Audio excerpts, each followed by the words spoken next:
Hey party people! A brief history of the episode Double Whammy. 3 versions have been uploaded.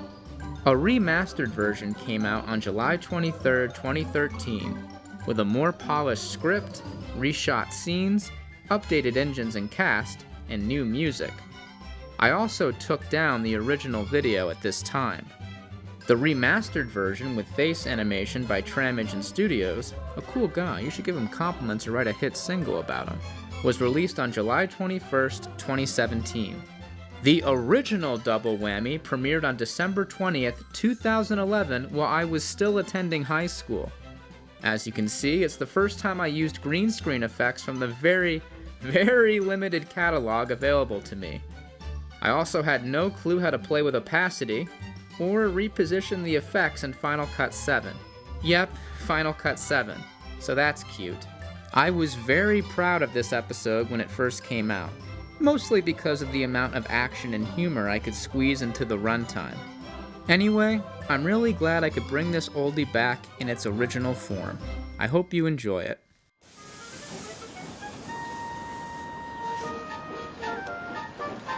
Sir Handel was on his way home from the quarry. He was taunting the freight cars, bumping them profusely without any justification. They were determined to pay him out.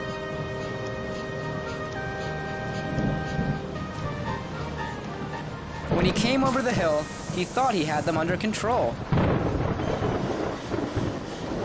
"Charge!" screamed the cars, and Sir Handel rocketed down the line. Stop! Stop! He clattered over some old points and into an abandoned shed. With a splintering crash, Sir Handel fell onto his side, and the rest was silence.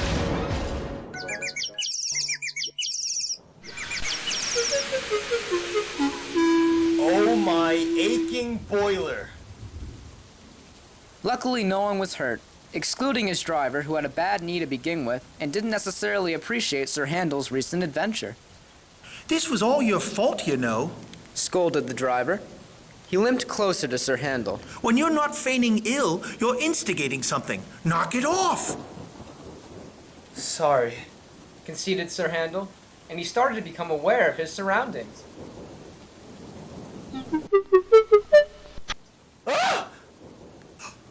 Well, I'll be. This place must have been abandoned for years. Look at all these crates.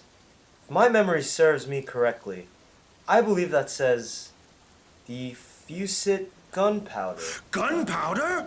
Exclaimed the driver in alarm. This shed must be from the old days. We're lucky you didn't light up the place with sparks from your funnel. It must be soaked from the rain. As if today couldn't get any worse. Groaned Sir Handel. We'll have to tell someone about this discovery. Concluded the driver. A few weeks later, the thin controller had his own predicament. What on earth am I supposed to do with all this gunpowder? It's quite dated, and I doubt there's any use for it that we could conjure. Well, moving all of it into my favorite shed wasn't one of your brightest ideas, said Duke. Duke, that rundown shed is an absolute disgrace, Said Rheneas. If anything, it's bound to fall over. It needs to be repaired before you doze in there for all hours. Hey now, let's be practical.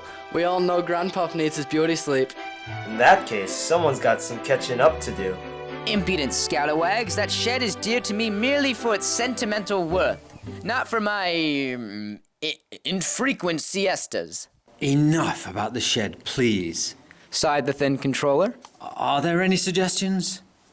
The engine said nothing. Very well. The gunpowder will be stored in the shed for the time being until we can find a safe means of disposing of it. The next day, Bertram was pulling some loaded cars to the other end of the line.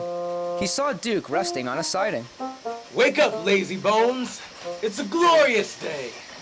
I'm awake, spluttered Duke. Your enthusiasm never ceases to amaze me, Bertram. And with that, Duke fell asleep once more.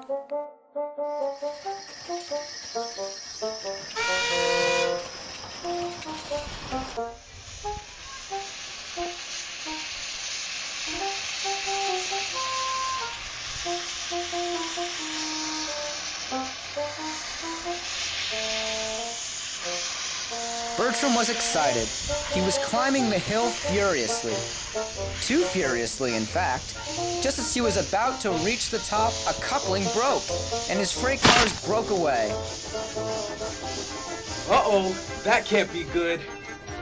The freight cars had reached an astounding speed. The guard, fearing for the worst, abandoned the train after the handbrake had stuck. Eventually, the train veered into an old shed, which was met by a massive explosion. The shed was in smithereens.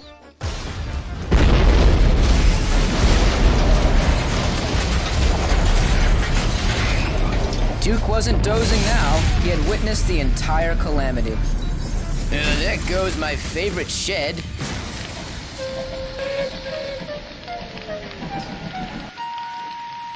Good riddance. muttered Sir Handel. Stupid cars. The thin controller arrived, quite beside himself. I suppose we managed to simultaneously dispose of all of that gunpowder and Duke's unsightly shed. Now, recognizing that no one has been hurt, I'm willing to characterize the day's events as a double whammy, so to speak. And on that note, the engines had to be content.